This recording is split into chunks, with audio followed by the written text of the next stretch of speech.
십자가의 도가 멸망하는 자들에게는 미련한 것이요 구원을 받는 우리에게는 하나님의 능력이라. 자, 복음은 세상 사람들에게는 가려져 있는 것입니다. 깨달을 수가 없는 영역에 있는 것이죠. 근데 구원을 받는 우리에게는 하나님의 능력이라 라고 말씀하고 계신데, 여기서 말씀하는 우리의 내가 끼어있다는 것, 저와 여러분들이 끼어있다라는 것은 무한한 영광이요 축복인 것입니다. 그러니까 우리가 그것을 깨닫는 자리에 와 있다라는 것이죠. 이게 사람의 힘으로 가능한 것이 아니거든요. 이 십자가의 도는 하나님 나라의 문을 여는 열쇠인 것입니다. 그러니까 이 복음을 이해함에 있어서, 구원을 이해함에 있어서 그냥 예수님 믿으면 천국 간다, 그러니까 그것이 가장 우리의 궁극적인 문제 맞습니다. 일단은 우리가 천국을 소유하지 않으면 우리의 모든 인생이 허망해지고 또 가치가 없어지는 것이 분명합니다. 그래서 기독교의 가장 핵심 가치, 지향점, 천국이 맞습니다. 예수님도 오셔서 알곡은 모아서 곡간에 드리고 그 다음에 쭉정이 가라지들은 불에 태우시겠다라고 말씀하셨는데, 예수님도 수없이 지옥을 말씀하시고 그리고 하나님 나라에 대해서 설교하셨습니다. 그러니까 그것이 우리의 가치가 맞는데, 근데 제가 말씀드리고 싶은 건 그거예요. 천국이 우리 안에 들어왔다라는 그 가치가 무엇인가, 그것을 알고 믿느냐라는 것이죠. 그거를 이해할 때 내가 죽으면 그냥 천국 가는 티켓을 보장받아 놨다. 그러니까 내 한평생을 하나님의 뜻과 상관없이 무시하고 살다가 그래도 그냥 주일 성수하고 분명한 것은 예수님의 십자가를 믿으니까 나는 천국 갈 것이다, 그 정도 선에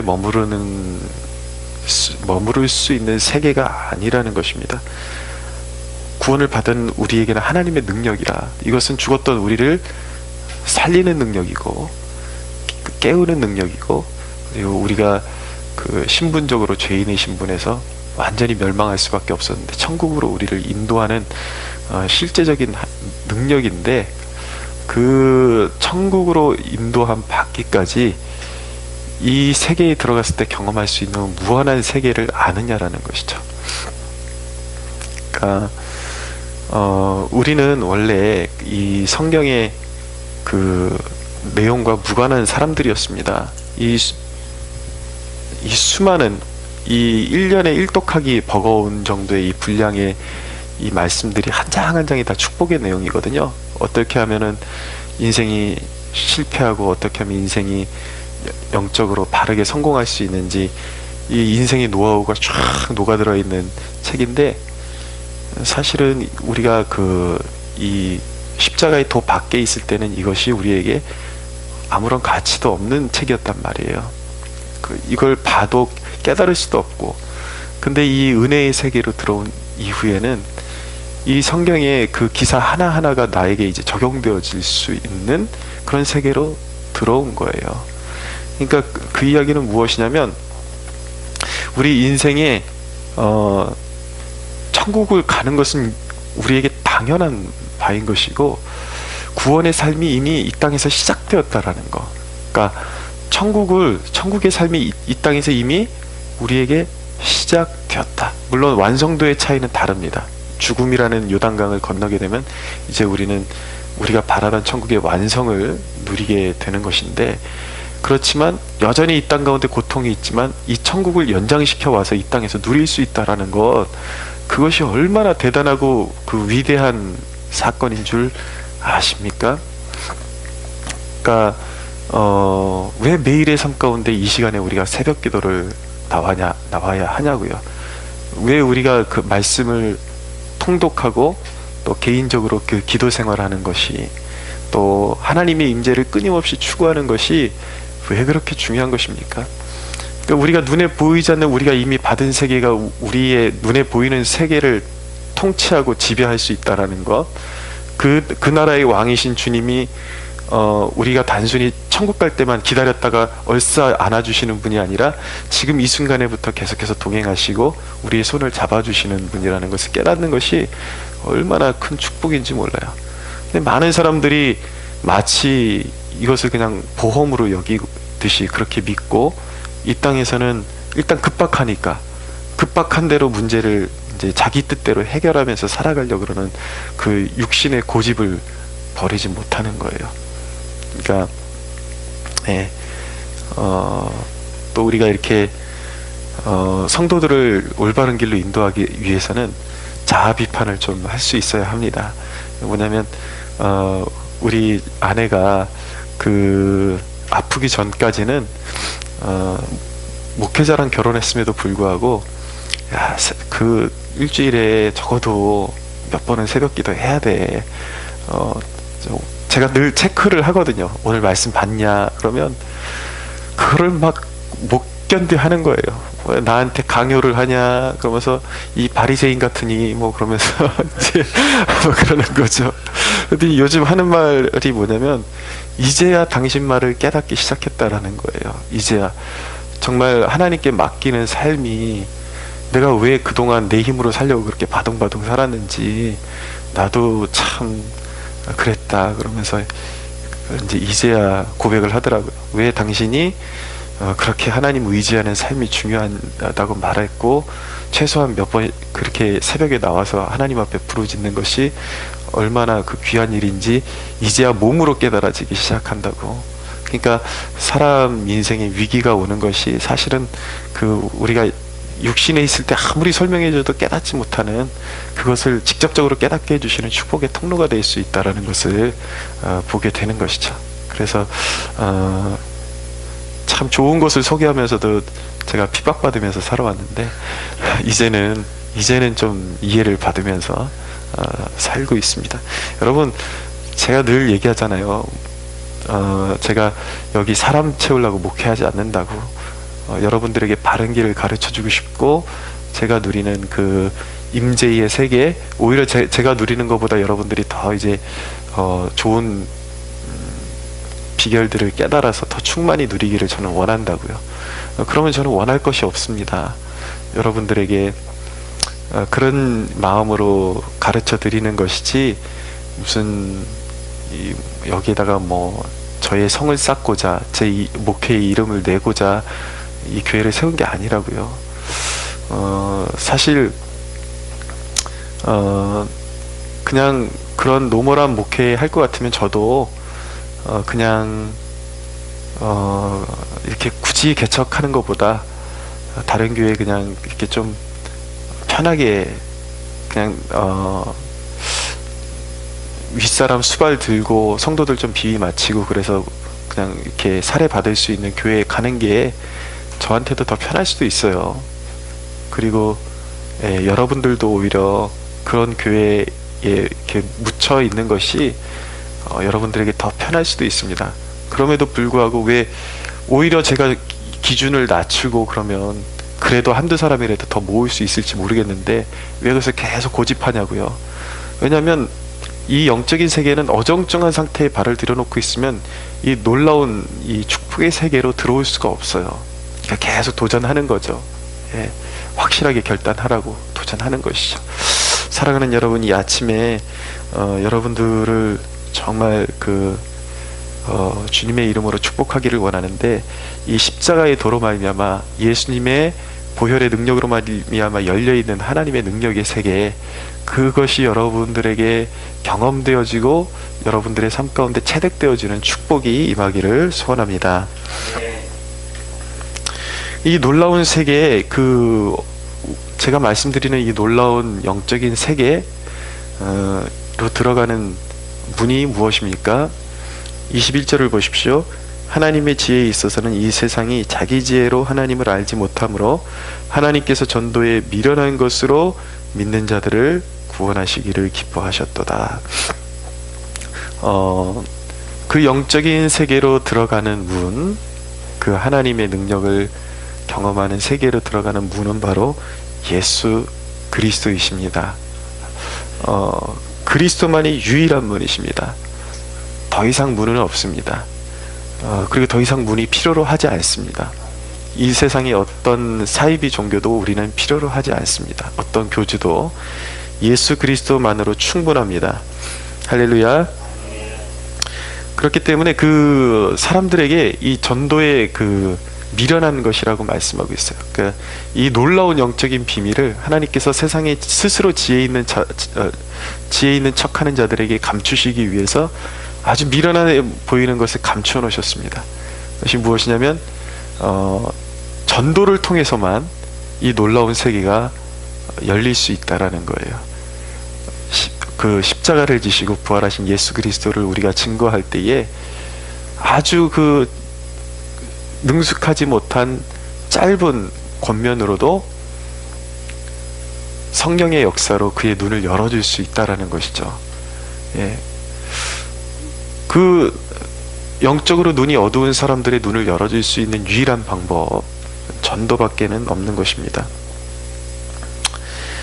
자, 22절을 보십시오. 유대인은 표적을 구하고 헬라인은 지혜를 찾으나 우리는 십자가에 못 박힌 그리스도를 전하니 유대인에게는 거리끼는 것이요 이방인에게는 미련한 것이로되.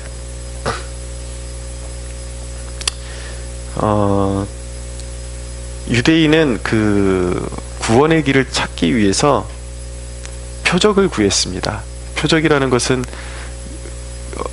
이제 구약 시대부터 어떤 의미를 가지고 있냐면 이 선지자가 행하는 이적들이 이제 하나님께로부터 온 것을 증명한다라는 차원이에요. 그러니까 그들은 그 구원의 그 구원자의 사명을 담당하는 사람을 알아보기 위해서 구했던 것이 바로 표적이었습니다. 그리고 헬라에는 그 무수한 그런 철학들, 여기서 이제 지혜라는 것은 사실은 많은 지식이라고 이렇게 바꿔서 말해도 그들이 추구했던 고차원의 지식들, 이런 것들이라고 말해도 상관이 없을 것 같습니다. 그러나 표적으로도 구원을 얻을 수 없고 많은 지식으로도 구원을 얻을 수 없다라는 것입니다. 그러니까 이 구원의 세계는 완전히 이 세계와 이 사람들이 사는 세계에서 추구하는 것과 다른 차원의 이야기라는 것이죠.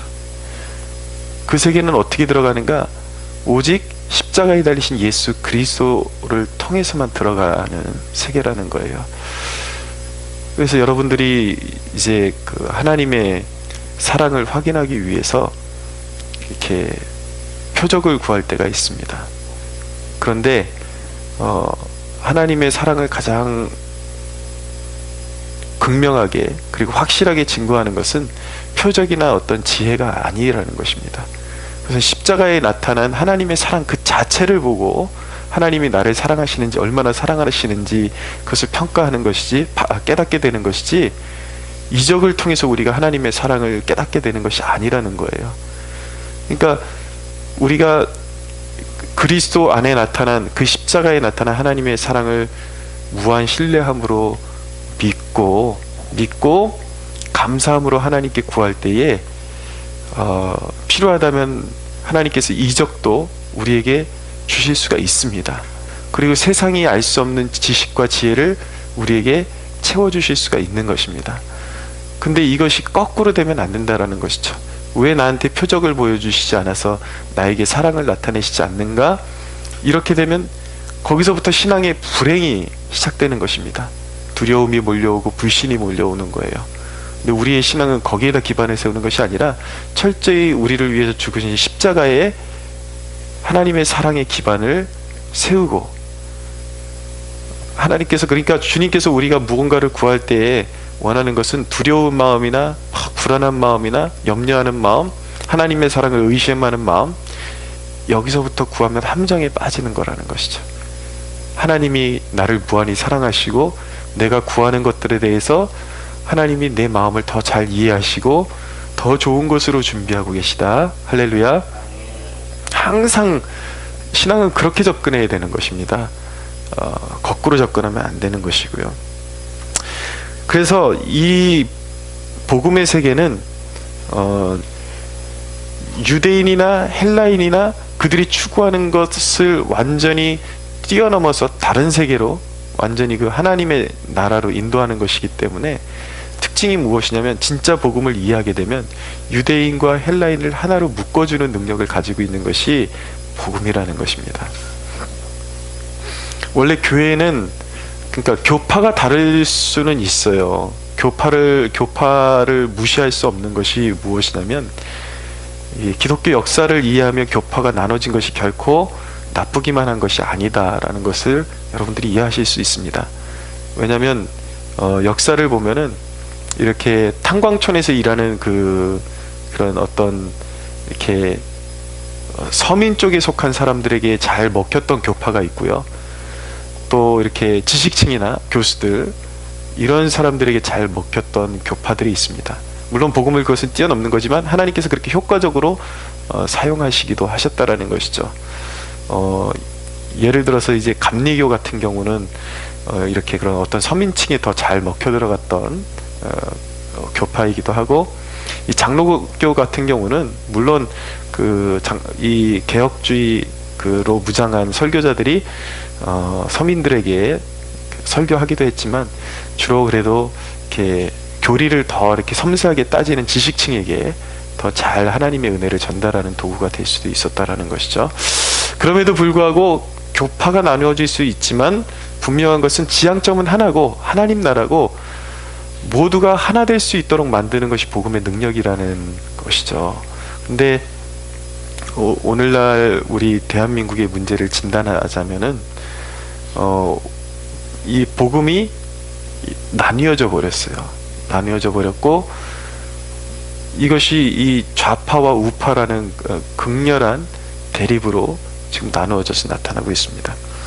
근데 왜 그렇게 나눠질 수밖에 없냐면, 여러분들 우리 실정에서는 지금 좌파 우파를 나누는 것이 지금은 이렇게 부정적으로만 볼 우리가 시기는 아니라는 것을 아셔야 돼요. 왜냐하면 굳이 우리가 좌파라는 이름을 사용해서 그들을 나누는 이유는 무엇이냐면, 분명히 그리스도인이 추구해야 될 복음의 원리가 분명히 따로 있음에도 불구하고, 그들이 주장하는 신학의 세계, 신앙의 세계는 사실은 복음으로 얻어진 새로운 하늘의 것이 아니라 이 땅의 철학들, 이 땅의 사상들, 체제들과 섞여져 있어요.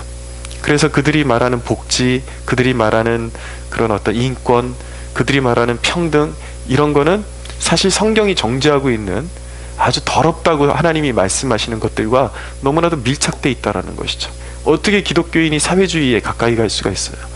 사회주의가 이 세상에서 보여준 그 패단, 수백만의 사람들을 학살하고 죽이고, 그 정신이 들어가는 곳마다 황폐해지고 가난해지고, 사람을 우상으로 세우고 독재가 일어나고, 어떻게 사람을 기독교인이 사회주의로 가까이 갈 수가 있냐고요. 늘 말씀드리는 것이지만, 주위에 있는 사람들, 이것이 저는 단순한 정치의 문제가 아니라 우리 그리스도인들에게 우상의 문제이기 때문에, 이게 엄청난 그 어떤 분기점에 있기 때문에 제가 노골적으로 말씀드리는 거예요. 여러분, 아무리 그 정치인이 좋아도, 아무리 사람을 좋아해도 어떻게 하나님보다 높일 수가 있느냐는 얘기예요. 이 시대에 지금 좌파들은 정신을 잃어버렸습니다. 이게 다른 사람들에게 해당되는 얘기가 아니라 저희 가족들에게도 해당되는 얘기고, 가까운 지인들의 이야기예요. 가까운 교회 목회자들의 이야기예요. 어떻게 문재인 정부가 가지고 있는 그 정부의 최상위권의 요직에 주사파들이 김일성을 찬양하고, 그들이 그런 사상을 버렸다고 말한 적이 없는, 아직도 북한을 옹호하는 그런 사람들로 채워져 있는 이 정부를, 그리고 그런 대통령을 노골적으로 옹호하고 나설 수가 있느냐는 얘기예요. 그리고 그렇게 가르쳐줬을 때에, 심지어는 그렇게 가르쳐줬을 때 이 나라의 정부의 주사파들이 장악했다 그랬을 때에 오히려 가족을 버리고 동료 목회자를 버리기를 선택하고 문재인이라는 사람을 선택하기를 원하는 이 땅의 그리스도인들은, 그것은 노골적으로 말하면 이미 정신이 나가 있는 상태예요. 그럼 복음에 헌신되어 있는 것이 아니라 우상에 붙잡혀 있는 거예요. 그 배후에는 무엇이 있는가? 이념의 영이라는 것이 있는 거예요. 그런 사람들에게 당신 그렇게 믿으면 안 된다 그러면 절대 자기는 이념 같은 거는 배운 적도 없고 거부합니다. 그러나 그 영이라는, 영의 세계라는 것은 굉장히 무서운 세계예요. 자기가 인정하든지 인정하지 않든지 그 열매를 통해서 그 배후에 있는 영의 실체를 알게 되는 것입니다. 그건 이념의 영이에요. 더러운 영이에요. 우상의 영이에요. 우리 그리스도인들이 이런 엄청난 이런 우상 숭배에서 떠나야 하는 것입니다. 여러분, 복음의 세계에서는 사실 좌파 우파가 나눠질 수가 없는 거예요. 우리나라의 아픈 현실인 것이죠. 그런 사람들을 갈라내다 보니까, 그런 사람들이 올바른 신앙 안에 서 있지 않다 보니까, 분류하다 보니까 애석하게도 우파라는 이름을 사용할 수밖에 없고 좌파라는 이름을 사용할 수밖에 없는 그런 현실 가운데 우리가 처해 있는데, 이것은 하나님 앞에 엄청난 이 비극인 것입니다. 우리 교회의 비극.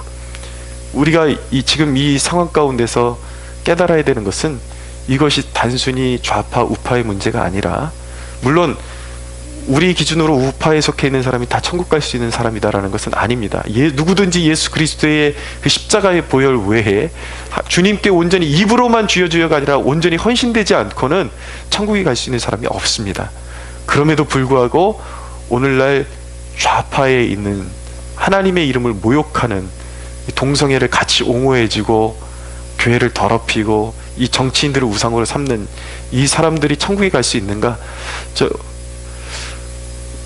목회자의 눈으로 이 시대를 바라볼 때 심각한 것은 무엇이냐면, 이것이 단순히 정치의 선호의 문제가 아니라 정말 알곡과 가라지를 갈리는 분기점이 될 수 있다는 것을 심각하게 깨닫고, 오늘날 이 죄악 가운데 머물러 있는 사람들은 속히 돌아설 수가 있어야 하는 것입니다.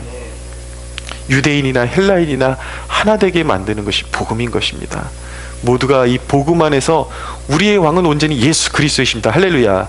그리스도를 섬기는 것이 우리의 삶의 목적이요, 그리스도를 통해서 하나님 나라의 영광을 이 땅에 추구하고, 또 우리가 이 세상 가운데 확장시켜야 될 나라는 여기에 나와 있는 하나님의 말씀에 근거한 이 세계를 전하는 것이고, 이 가치관을 실현하는 것이지, 우리는 사람을 우상으로 전하고, 오늘날 성경을 받든다고는 하지만 그 신학체계의 민중신학이나 이런 어떤 이념으로 같이 범벅이 된 혼합주의를 옹호하는 것이 결코 복음이 아니다. 원하건대 하나님께서 이 세대의, 어두운 세대의 눈을 밝혀주셔서 복음의 순수함, 순결함을 회복시켜 주시는 그날이 속히 오기를 간절히 소원합니다. 우리 하나님께